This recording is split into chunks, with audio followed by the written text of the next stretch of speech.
Nós já voltamos a falar do assunto de hoje, agora é Momento Jurídico com o doutor Eduardo Berbiger. Doutor, sempre um prazer recebê-lo aqui. Olá, Joyce, o prazer é todo meu. Doutor, terça e quarta-feiras foram dias aí de julgamento de Bolsonaro e outros acusados de um suposto plano de golpe contra o resultado da eleição de 2022. O STF já concluiu que realmente houve golpe e agora está julgando os acusados? Ou essa definição vai ser tomada juntamente nesse julgamento? Olha, Joyce, pelo devido processo legal, não deveria haver definição nenhuma dos juízes, dos ministros até agora. Eles devem decidir analisando as provas, os fatos do processo. Após isso, eles devem tomar uma decisão. Mas todo mundo já sabe que o Bolsonaro está condenado, A dúvida é se vai ser por unanimidade ou se o Fux vai ser um voto divergente, e todo mundo sabe que ele vai ter uma pena altíssima, Entre 37 e 43 anos de prisão, o que é um absurdo, É uma pena de 2 homicídios, graves. Gente, é um absurdo mesmo. Ô, doutor, o julgamento será retomado na semana que vem e quais serão os próximos passos até chegar a essa conclusão? Agora, as defesas, e a procuradoria e a acusação já apresentaram as provas, e suas sustentações orais. Isso foi essa semana, terça e quarta. Agora é só o julgamento dos ministros. Os ministros, em uma semana, vão analisar, e vão, na próxima semana, eles vão proferir os seus votos, dizendo qual os crimes, por quais os crimes o Bolsonaro vai ser condenado e quanto tempo de prisão. Tanto o Bolsonaro quanto os outros 7 acusados, Ô, doutor, quem são os ministros aí que irão definir pela condenação ou não, apesar de que a gente quase tem certeza aqui do resultado, mas enfim, quem são os ministros que vão definir, que vão votar? O Alexandre de Moraes, Flávio Dino, Cristiano Zanin, Carmen Lúcia e o Luiz Fux.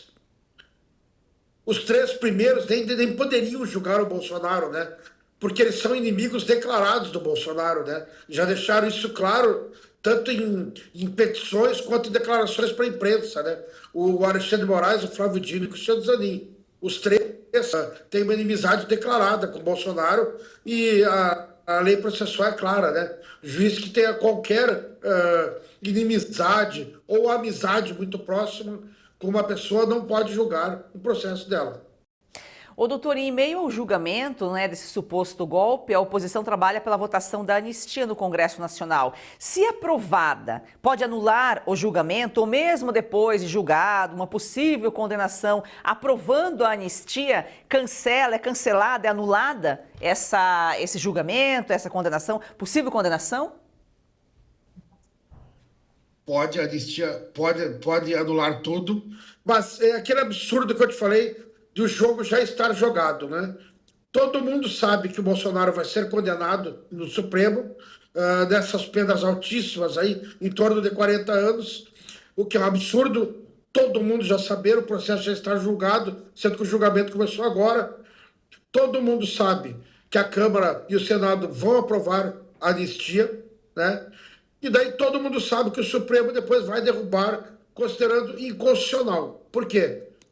Em 2021, mudou a Lei de Segurança Nacional e se transformou na lei para punir atentados violentos ao Estado de Direito, ao Estado Democrático de Direito, atentados à soberania nacional. E a lei foi formatada de acordo com o que o Supremo queria.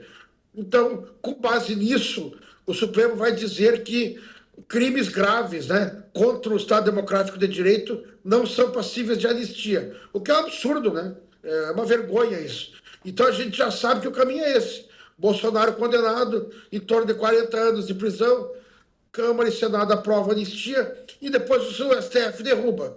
Porque, para você ver, chegou o absurdo do STF negociar com o Davi Alcolumbre e dizer que aceitava uma anistia que reduzisse as penas do 8 de janeiro, mas não para os principais líderes, Bolsonaro, Braga Neto, enfim, quer dizer, o Supremo negociando e interferindo no poder legislativo. É vergonhoso isso. Doutor, realmente é um absurdo porque a gente sabe que realmente houve um golpe, né? Só que o golpe que ocorreu foi justamente para julgar, para acusar aquelas pessoas inocentes que estavam lá no dia 8 de janeiro. Claro, depredaram, invadiram, mas elas foram usadas, né, por um movimento aí, por um golpe, e um golpe que deu muito certo, e justamente para poder enquadrar, para poder condenar Bolsonaro, ou seja, tirar Bolsonaro da jogada. Isso acontece apenas num país um país onde impera a ditadura, né, doutor? Onde tem a democracia, jamais acontece esse tipo de coisa. Exato. Vocês nunca me ouviram falar contra a condenação dos acusados de 8 de janeiro. Mas condenação por depredação de patrimônio público, condenações proporcionais e mais, individualizar a conduta, porque não foram todos que cometeram crimes de depredação de patrimônio público. Agora, condenar a 20 anos de prisão, 17 anos, né, por tentativa de golpe, um golpe que seria, já dissemos aqui, um crime impossível, porque o meio não é viável. Já falamos aqui que nem querer envenenar alguém com açúcar. É impossível. Como vai dar um golpe com pessoas idosas carregando bíblias, bandeiras? Isso é uma vergonha. Não existe nem a tentativa de crime impossível. Eles não podem dizer a tentativa de golpe. Isso é uma manobra que o Supremo está fazendo, claramente política. Agora, o Tarcísio, para se viabilizar candidato, está dando a resposta, que é articular, está em Brasília articulando a anistia, e, na verdade, é o Supremo envolvido até a testa na política brasileira, o que é vergonhoso, né? Ameaçando o Congresso, dizendo que vai derrubar a lei da anistia, que nem existe ainda para saber se é constitucional ou não, né? E negociando com o Congresso para legislar da maneira que o Supremo quer. É como tu disseste muito bem, é uma ditadura do judiciário, ou juristocracia, que nem o professor Manuel Gonçalves falou no artigo. Agora, doutor, uma dúvida. Se a gente está falando em anistia, quando a gente fala em anistia, aprovar anistia, não é reconhecer de fato que houve aquele crime no dia 8? Porque se não houve, se está sendo julgado de forma conjunta, está todo mundo no mesmo barco, quando se fala em anistia, está se reconhecendo algo que não aconteceu, que é como o senhor colocou aqui, acabou de colocar. São casos isolados, cada um tem que responder pela sua situação, pela sua particularidade. É que o problema, Joyce, é que é o seguinte, não resta outra saída. Porque no judiciário brasileiro, a última instância é o Supremo Tribunal Federal.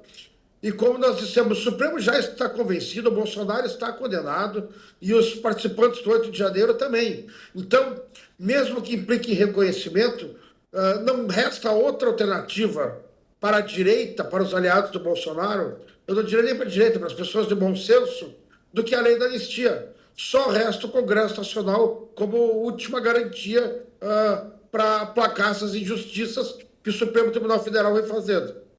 Agora, mudando de crime, mas continuando com a tal justiça, o presidente da OAB, Beto Simonetti, pode ser convocado pela CPMI do INSS por um suposto acordo firmado no Supremo Tribunal Federal que envolveria a OAB.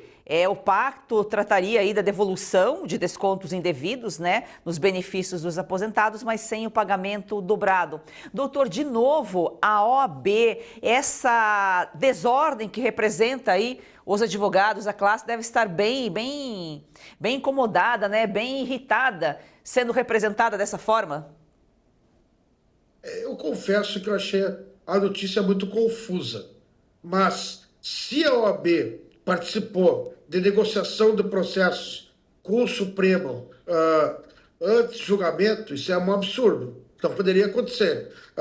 O juiz, ele se manifesta, deveria, né? Não é o que está acontecendo, se manifestar nos autos e decidir após a análise das provas. Então, esse tipo de acordo não pode acontecer. O Supremo deveria, com liberdade, analisar as provas e dar a sua decisão, se vai ressarcir em dobro ou não. E eu acho assim, que é uma coisa até complicada, porque não existe ressarcimento em dobro contra a fazenda pública. Então, se envolver o INSS, dificilmente eles terão êxito em pedir devolução em dobro para o INSS, a não ser que peçam para as associações que receberam dinheiro. Aí pode ser. Mas, de qualquer forma, isso deve ser discutido no processo, não negociado entre a OAB e o Supremo antes. Se isso foi feito, realmente é vergonhoso para a classe jurídica. Bom, a gente volta na semana que vem, com mais informações, atualizações aí do julgamento do Bolsonaro. Doutor, muito obrigada pelas suas informações aqui. Eu que agradeço, Joyce. Foi um prazer estar mais uma vez com você e com nossos telespectadores. E um ótimo final de semana a todos.